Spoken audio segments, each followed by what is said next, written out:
Trabajamos hasta una parte acerca de el fruto del Espíritu,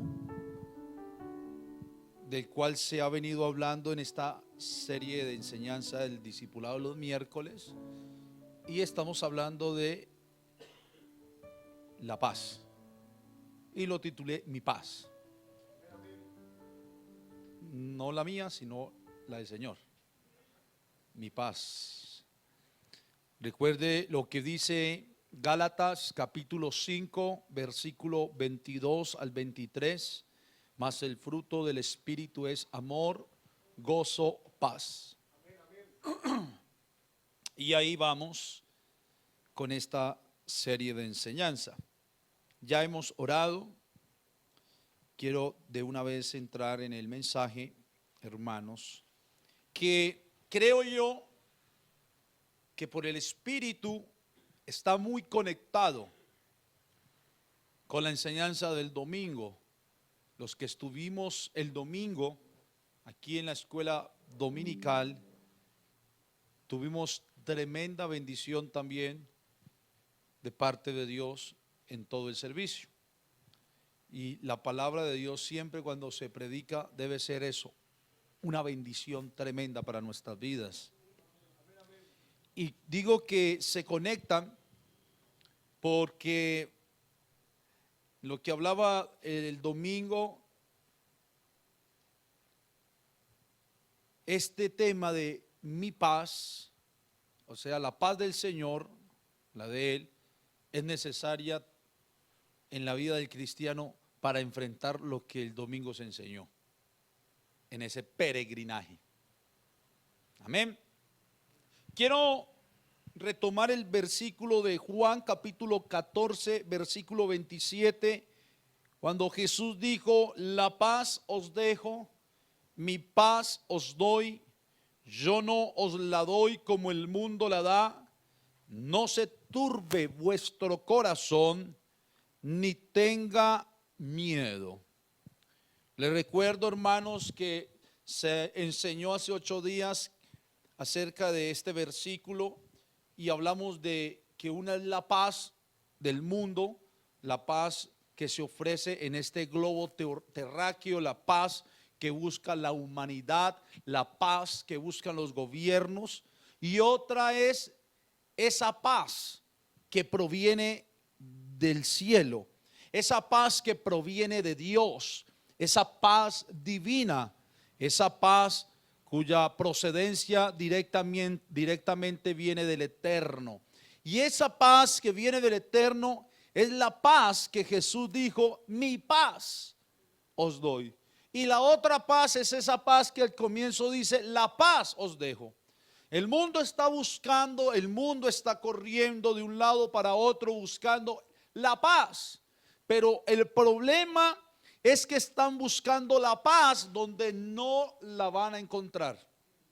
Y así digan paz. Es más, la Biblia dice que cuando digan paz y seguridad, ¿qué va a venir? Destrucción repentina. O sea que esa no es la paz a la cual el Señor Jesucristo invita a los discípulos e invita a la iglesia, a la cual debemos nosotros aferrarnos. La paz que nosotros debemos tener es esa paz que viene directamente de Él, y sabemos que el Señor es el mismo Espíritu, y ese Espíritu que es el Señor un día entró a morar en nuestro ser, nuestras vidas. Recuerde que la Biblia dice que hemos sido bautizados por el mismo Espíritu, hemos sido añadidos a la iglesia por el mismo Espíritu. Ese Espíritu del Señor, del cual nacimos de nuevo, como se lo dijo Jesús a Nicodemo, es el Espíritu que hace que de nuestra vida salga ese fruto llamado paz. Y no tiene nada que ver con la del mundo, no tiene nada que ver con la humana. Les decía yo a ustedes que la paz humana tiene solución sencilla. Aún esa paz humana que queremos de alguna manera intervenirla en nuestra vida, tiene una solución sencilla. Ejemplo les colocaba, por ejemplo, cuando tenemos deudas, Las deudas nos traen intranquilidad, todo lo contrario a la paz, pero no la paz espiritual, sino una intranquilidad, una falta de paz natural humana. Pero esas deudas no necesita la persona tirarse de rodillas a orar y llorarle al Señor. Decía hace 8 días, ¿cierto? Que muy bueno si lo hace y le pide al Señor dirección para poder pagar las deudas. ¿Qué necesita hacer la persona para tener paz cuando hay deudas? Pagarlas, trabajar y pagarlas. Mire, les explicaba que no tiene nada que ver con lo espiritual. Si tenemos una preocupación por un ser querido, de la misma manera, cuando se encuentra al ser querido porque estaba quizás divagando, no sabíamos de él y sabemos ya después de él que viene a nuestra vida, paz y tranquilidad, pero es humana. Pero esta paz de la cual el Señor Jesucristo habló y les dijo: mi paz os doy, y yo no la doy como el mundo la da, para que no se turbe su corazón ni tengan miedo. Esa era la paz que nosotros necesitábamos desde el principio, cuya paz no teníamos internamente por causa del pecado. Y hermanos, así el mundo encontrara la llamada paz que quieren tener, o en nuestro país la paz total, y hubiese realmente un cese a toda la violencia y a todos los conflictos que podemos estar nosotros viendo continuamente, yo le voy a decir, se ve una paz natural, pero en el corazón del hombre no habrá paz. La única manera para que haya paz en el corazón del hombre es que el Espíritu de Dios venga a morar con él y de él brote como fruto esa paz. Es la única. Y esa paz llegó a nuestra vida por la justificación, decía hace 8 días. Recuerden que Romanos capítulo 5 dice que ahora somos justificados, ahora tenemos paz para con Dios y somos justificados mediante la cruz. Algo así dice el texto. O sea que la justicia de Dios en la cruz trajo la paz que nosotros necesitábamos, interna con nosotros mismos por causa del pecado, pero también la paz para con Dios, en donde ya no nos ve como enemigos. Esto, decía yo, conocer esto es tener el conocimiento de una verdad valiosa, muy valiosa, ¿sí o no? Es un arma espiritual, ¿sí o no? Mire, yo estoy convencido, hermanos, que las mejores armas del creyente se forjan a través del conocimiento. Si no hay conocimiento bíblico, espiritual, podemos tener una bomba nuclear y de nada nos sirve. Hablando bomba nuclear espiritualmente. O sea, podemos tener el arma más potente en nuestras manos y de nada nos sirve. ¿Sabe por qué? Porque no sabemos cómo usarla. Pero cuando hay conocimiento y entendemos lo que nuestro Señor nos habla, lo que nuestro Señor nos ha dicho, pues tenemos un arma poderosísima en nuestra vida para enfrentar todo lo que nos toca enfrentar todos los días. Mire, ustedes no notan algo, que siempre el Señor nos, aunque nos enseña doctrina, aunque nos dice consejos de vida, de cómo vivir, siempre nos está dando consuelo en este peregrinaje que mantenemos. ¿Sí o no? Y hoy estoy hablando de esto y quizás mañana el pastor Steven va a tocar un tema parecido, o dentro de un mes volver o otro hermano, o escucharemos por otro lado. Pero Dios siempre está dando consuelo a sus hijos, porque Él sabe lo que sus hijos viven en esta tierra por causa del peregrinaje que estamos pasando. Algo importante que nos hace entender el Señor, y eso es conocimiento, es que ese fruto, como todos los frutos del Espíritu, como su nombre lo dice, son de Él, no de nosotros. Pero eso no nos exime de la responsabilidad de nosotros mostrar los frutos o el fruto. ¿Me entendieron? El fruto es de Él, no nuestro. Porque el texto no dice el fruto del cristiano, dice el fruto del Espíritu. Pero el Espíritu está ¿en quién? En el cristiano. Y si el Espíritu está en nosotros, nosotros somos los encargados de mostrar el fruto. ¿Sí ve? Es en nosotros que Él va a reflejar el fruto. Es en la iglesia, no en el hermano. El mundo no puede reflejar el fruto del Espíritu. ¿Cómo? Los únicos que podemos reflejar, mostrar, dar, entregar el fruto es la iglesia, la verdadera iglesia de Cristo. Y ahí, como dijo el apóstol, los que en cualquier lugar del mundo invocan el nombre de nuestro Señor Jesucristo. Y esto es conocimiento. Y ese conocimiento, enseñaba, nos lleva a la confianza. ¿Se acuerdan? Que puse 2 ejemplos de confianza. Porque cuando yo conozco el Dios que tengo, confío en el Dios que tengo.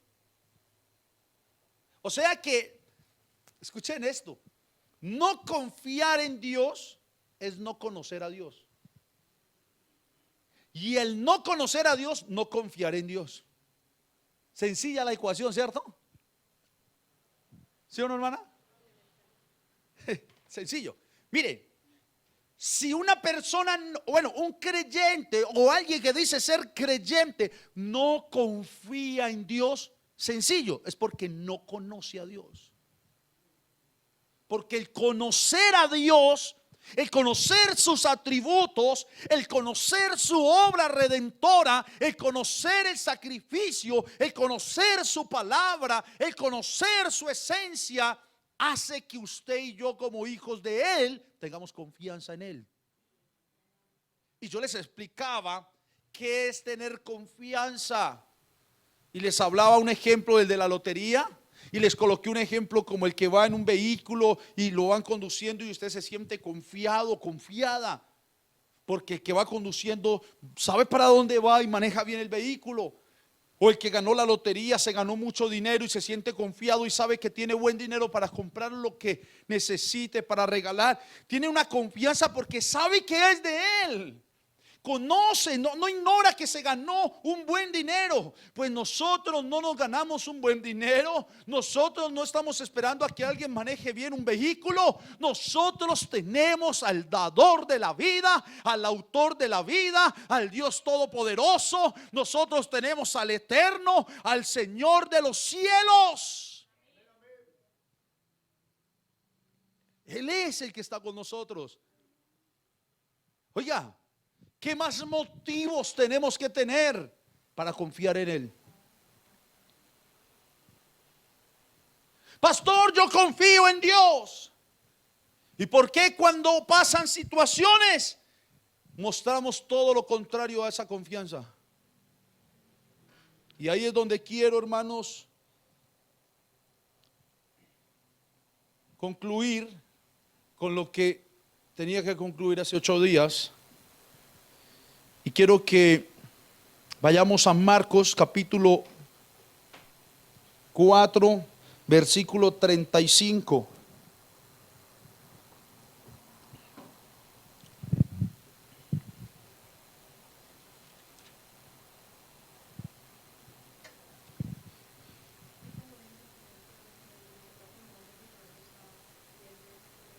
¿Sí? ¿Suena ya raro?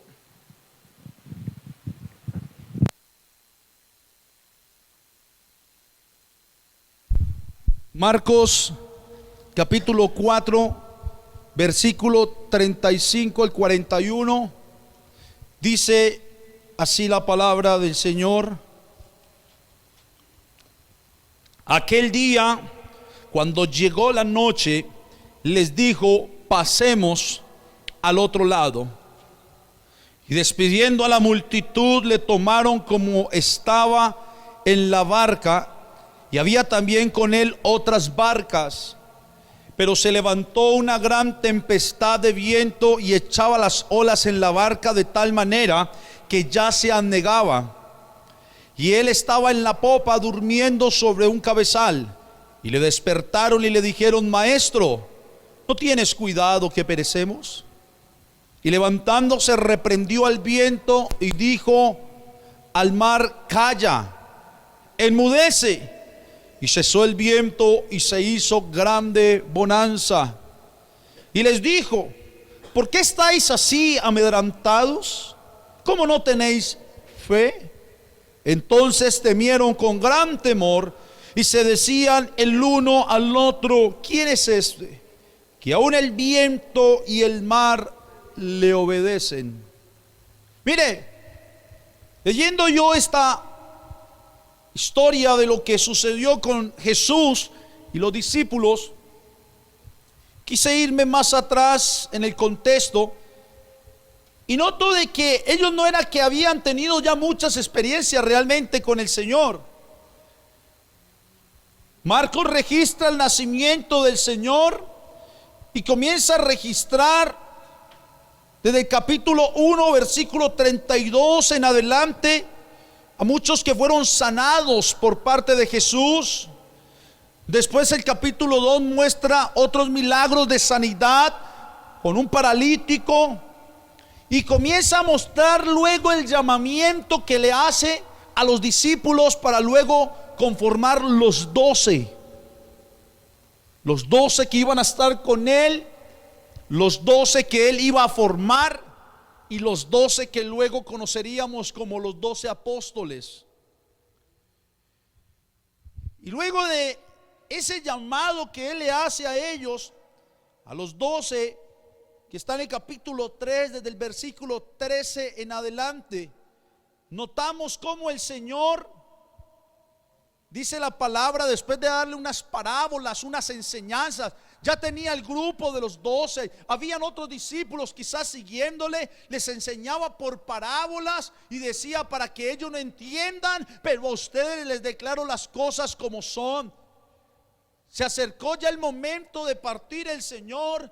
Los discípulos ya tenían la barca preparada, habían otras barcas en aquel lugar, y dice la Biblia que todos se montaron a la barca y el Señor les dice a ellos: pasemos al otro lado.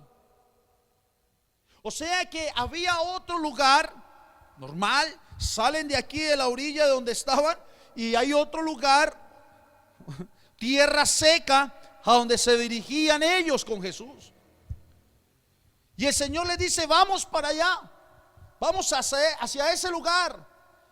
Y emprenden con su barca aquel viajecito hacia el otro lado que Jesús les mostró a donde debían ir para continuar haciendo sus obras y sus milagros. Hasta ahí todo estaba bien. Hasta ahí ellos estaban contentos. Hasta ahí se sentían tranquilos. Pero el problema empezó después de que aguas adentro se levantó una tempestad fuerte y comenzaron las olas y el viento a golpear fuertemente la barca en donde venían los discípulos y el Señor. Esto fue tan tremendo, tan fuerte para ellos, que empezaron a angustiarse. Hasta ese momento no habían buscado a Jesús. Dice la Biblia que el Señor estaba durmiendo en la popa de la barca. Estaba tranquilo, estaba descansando. Venía de una jornada larga de enseñar, de hablar, de haberles llamado, de caminar. Y antes de que el viento se levantara, ellos estaban tranquilos, relajados en la barca. Pero como empezó a verse el problema, a notarse la situación difícil, se desesperaron. Se desesperaron de tal manera, hermanos, que fueron a buscar a Jesús, a llamarlo: Señor, Maestro, ¿no tienes cuidado de nosotros que estamos pereciendo? O sea, le reclamaron al Señor.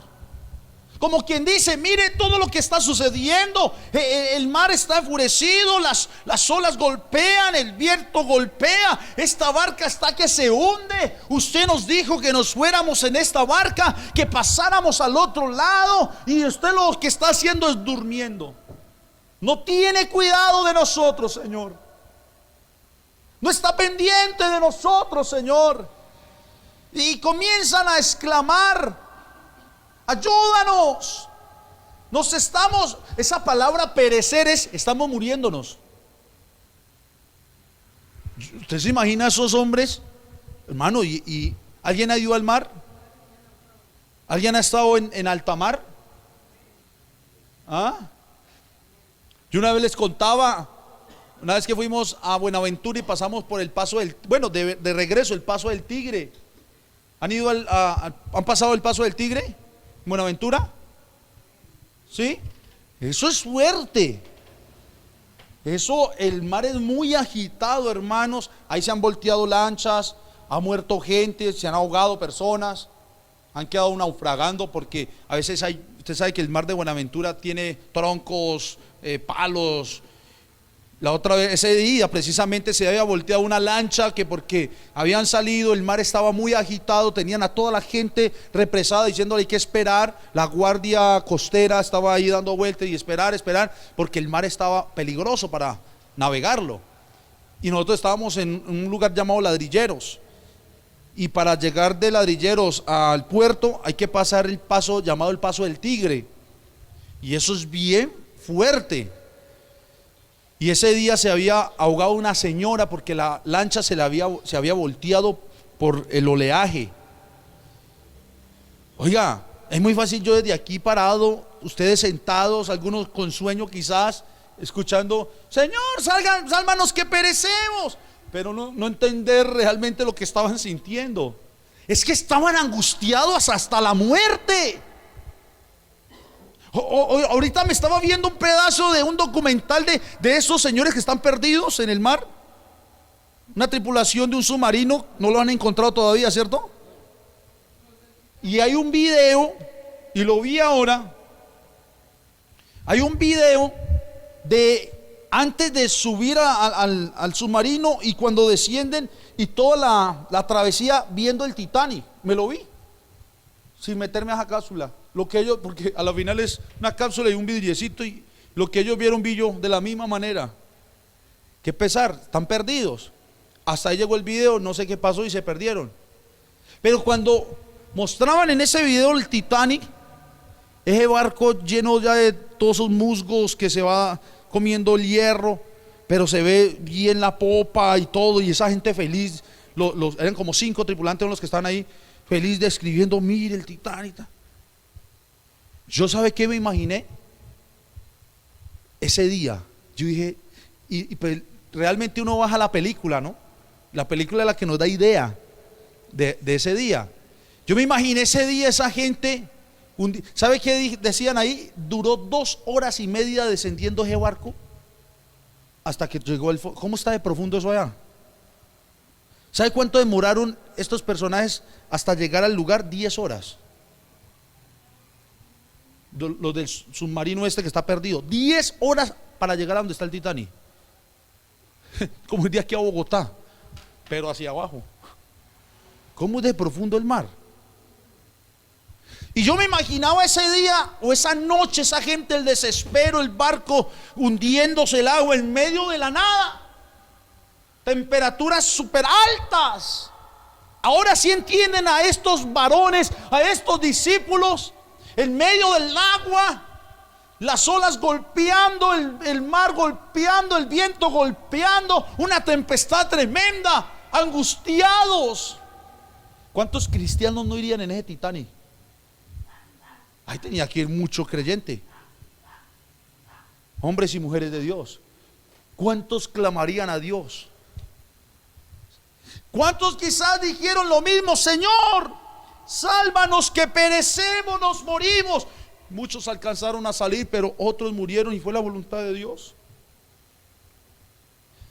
Pero de inmediato el Señor se levanta y reprende el viento. reprende el mar y dice: calla, enmudece. Y cuando Dios da una orden, hermanos, ahí, como hemos dicho, hasta el diablo tiene que obedecer. Cuando Dios da una orden, hasta el diablo obedece. Y aquí le estaba dando una orden a su propia creación: quieta. Y dice la palabra que inmediatamente se hizo grande bonanza. ¿Sabe qué significa? Hubo gran paz. Oiga eso. Después de estar la circunstancia bien difícil, el Señor solamente fue haber dicho la palabra, haberle hablado a la propia naturaleza, a su propia creación, y vino la paz en gran manera. Pero después de que viene la paz y todo está controlado por el autor de la misma creación, se van de los discípulos y les dice: ustedes, ¿por qué están así amedrentados? ¿Por qué están así, de esa manera? ¿Por qué están tan preocupados con lo que está sucediendo? ¿Por qué están tan amedrentados y temerosos con lo que está pasando? Tremendo. Y ya con esa paz tan tremenda, ellos ya que podían decir: no, las olas, ¿cuáles olas? Pero, hermanos, humanamente hay que entenderlos. ¿O qué, hermano? Usted va en el barco y usted dice: aquí hay paz. Va en la moto alterada. Hay que entenderlos. Pero aquí está la enseñanza del Señor, porque le sigue diciendo: ¿por qué estás amedrentados? ¿Cómo no tienen fe? Y esta palabra fe se puede asociar directamente con confianza. ¿Cómo no tienen confianza? Es que, hermanos, aunque no habían pasado muchas cosas, ellos vienen de ver a Jesús haciendo milagros, levantando paralíticos, sanando a unos hombres desde allá atrás antes de subir a la barca. Y este Jesús estaba con ellos ahí, el que estaba haciendo los milagros, el que los había llamado, el que había hecho el llamado perfecto para ellos, y ellos le habían creído porque lo estaban siguiendo. Pero en un momento de turbulencia, en un momento de tormento, en un momento angustioso, perdieron aquella tranquilidad que debían tener. Claro, humanamente cualquiera se intranquiliza, pero aquí está el ejemplo, y gracias a Dios por esta palabra, porque el Señor nos está mostrando algo en este momento, en esta hora y en esta noche, que cuando Dios está en la barca, Él pone control total de la situación. El problema es que Dios no esté en la barca. Ahí sí tenemos problemas, ahí poseemos problemas. Si Dios no está en la barca, ahí sí hay problemas. Pero si Dios está en la barca, si Dios está con nosotros, hermanos, no poseeremos problemas, aunque hayan problemas. Porque el Señor nos muestra que cuando la barca de nuestra vida trasega por este mundo y este peregrinaje, por eso digo que se conecta muy bien con lo del domingo. Podemos, hermanos, tener turbulencias, pueden venir tormentas, se puede levantar todo lo que se levante, pueden venir situaciones difíciles a nuestra vida, cosas que nos golpean, cosas que nos dan duro, cosas que nos angustian, nos ponen a llorar, nos afligen, nos vuelven como unas personas de mera tribulación continua. Pero cuando Dios nos dice: yo estoy en esta barca, yo estoy con ustedes, solamente podremos decir: sí, Señor, este barco se está sacudiendo, se mueve mucho, pero tú estás aquí tomando control total. Y si tú estás aquí, yo confío en que tú me llevarás a puerto seguro. Ahí es donde la confianza tiene que entrar a actuar. Hermano y hermana, en el nombre de Jesús se lo digo, y esto también viene para mí. Cual sea la situación que está pasando, que estás viviendo, que te está atormentando, que te tiene atribulado, atribulada, con dolor, con angustia, preocupaciones, yo le voy a decir algo: si Dios está contigo, tú vas a llegar a puerto seguro. Si Dios está con esta iglesia, aunque pase por las aguas, no se anegará. Y aunque por el fuego pasara, no se quemará la iglesia, porque las puertas del Hades no prevalecerán contra la iglesia de Cristo. Aleluya. Y sabe algo, yo era orándole al Señor y el Señor me repetía esta palabra, me decía de esta manera, bueno, así lo interpretaba yo: todo problema tiene otro lado, toda tormenta tiene otro lado, todo peregrinaje tiene otro lado, tu problema tiene otro lado, y ese otro lado es el puerto seguro. Tu angustia tiene otro lado. El problema es que estamos mirando el problema, la angustia, la tribulación, la aflicción, no desde lo que podemos hacer cuando lleguemos al otro lado, sino que lo estamos viendo es en el presente continuo. Nos estamos angustiando. Pero marchen, decía el Señor el domingo, pensando que vamos al otro lado. Quiero que se ponga de pie. Cumplí.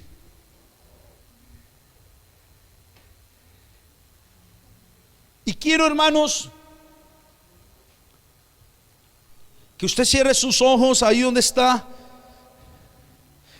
Y si tiene un problema, algo que le atormenta, algo que le preocupa, algo que le duele, si está pasando por un momento de prueba, un momento difícil de su vida, algo le está quitando la tranquilidad, algo le está angustiando, yo le quiero invitar en esta noche a que ya deje de mirar tanto ese problema. Porque lo único que está pasando cuando mira la ola levantada es que lloras y te angustias y te afliges y te das golpe de pecho y no puedes conciliar el sueño y no puedes estar tranquilo ni tranquila, porque esa situación te tiene en preocupación continua. Pero en el nombre de Jesús te digo: ya no mires más la ola levantada, ya no mires más el viento golpeándote a ti, ya no mires más eso que te azota continuamente. Hoy te invito en el nombre de Jesús a que mires el otro lado.